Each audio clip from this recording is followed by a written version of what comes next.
what I wanted to do was, definitely thank them for the great keynote, but we've done that already.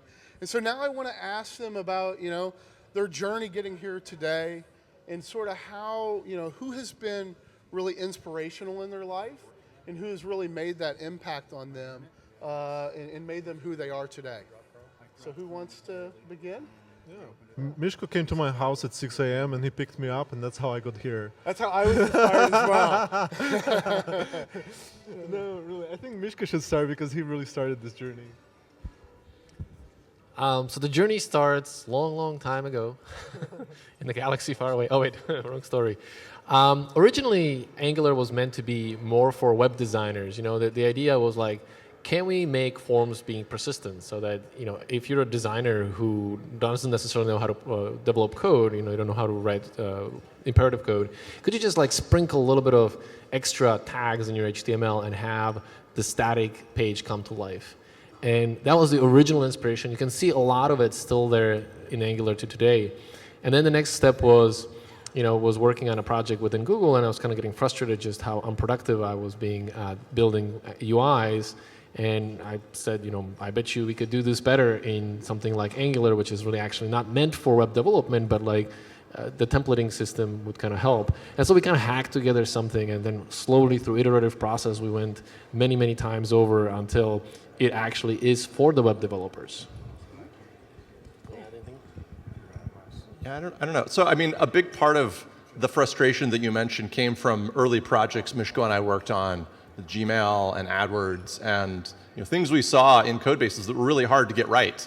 Why is it so hard to make it easy to test my application? Why is it so hard for me to write code that I could read and understand what it's trying to do? So, yeah. I think a good metric is, your PM comes to you and says, we need this extra field, which seems like a trivial request, right? And then all the engineers go like, oh, it's so complicated, right? And the PM's like, but it's an extra field, how hard can it be? And that kind of speaks to the really just how hard it is to do that. And so really are striving to make it that if you just want to add an extra field, it should really be trivial to do so. So I remember, if I think back sort of nostalgically back to 2011, and I had a Googler came to me, I was running the Silicon Valley JavaScript meetup, and a Googler, Trevor Johns, came up and said, hey, there's this guy at Google, I don't remember his name, and he's doing this web thing. I don't know, it sounds really cool, he's excited about it, and he's interested in getting the word out. And so I said, yeah, sure, I'll bite. Let's do this Angular thing. And back in 2011, I hosted a meetup where you came, Misko, and talked. And I remember. If I remember right, if it wasn't that one, it was over a crossover at Yahoo where you didn't wear shoes. So times have changed. But anyway, I wonder if you can talk a little bit about that evolutionary change of the framework a bit, because I remember at that time you talked a lot about how this is really for doing simple CRUD-based, take data, put it in the database, into what we have today with routers and forms and validation and all these just amazing things. Maybe you can talk about what inspired that evolution. I think, as I said, we started as, or the idea of Angular was really to make it easy for the CRUD-based forms. Everything else really was driven by the need to bring Angular to just building actual complicated apps. But we retained the original idea of being declarative, making it extensible, unit testable, because that's kind of what I was doing previously at Google, and it kind of went from there. So everything else, all the ecosystem, everything else that came afterwards was really use case based, by the need of the application in order to get it out and be built. And many of these things were done by community, not by us, so which is kind of really awesome. Yeah. So I know we all have kind of interesting stories of how we got to the Bay Area. For me in my life, it was sort of following my wife and following her mission, right? Which is kind of unique for those who know me, but not for those who know my wife.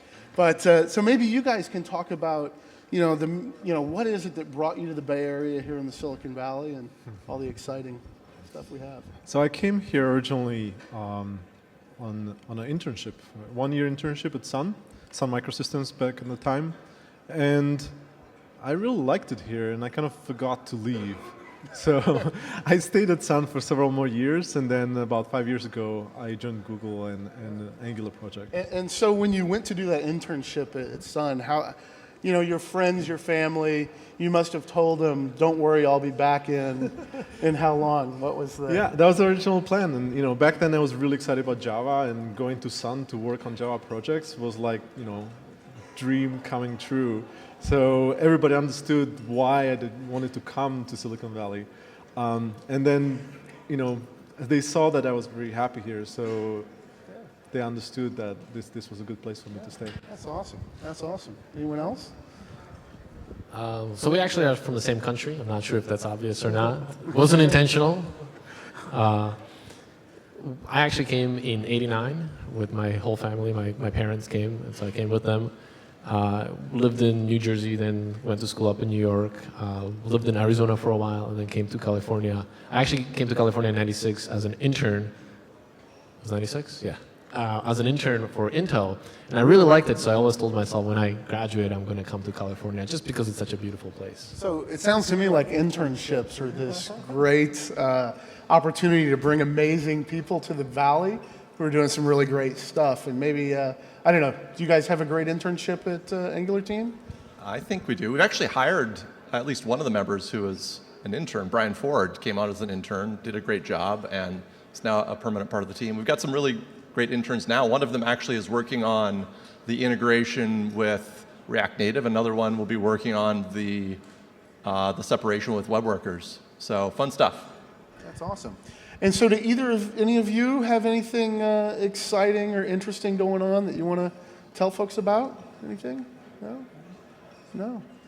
I raise chickens. You raise chickens? It's pretty fun.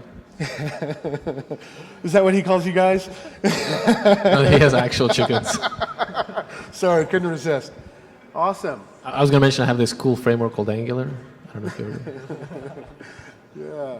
Awesome. Well, thank you very much, everybody, and hope you guys enjoyed some quick talk from the three, Brad, Igor, and Misko.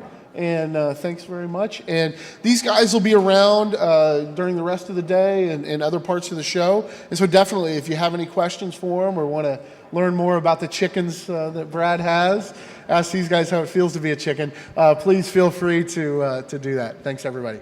Thanks for having us. Thank you.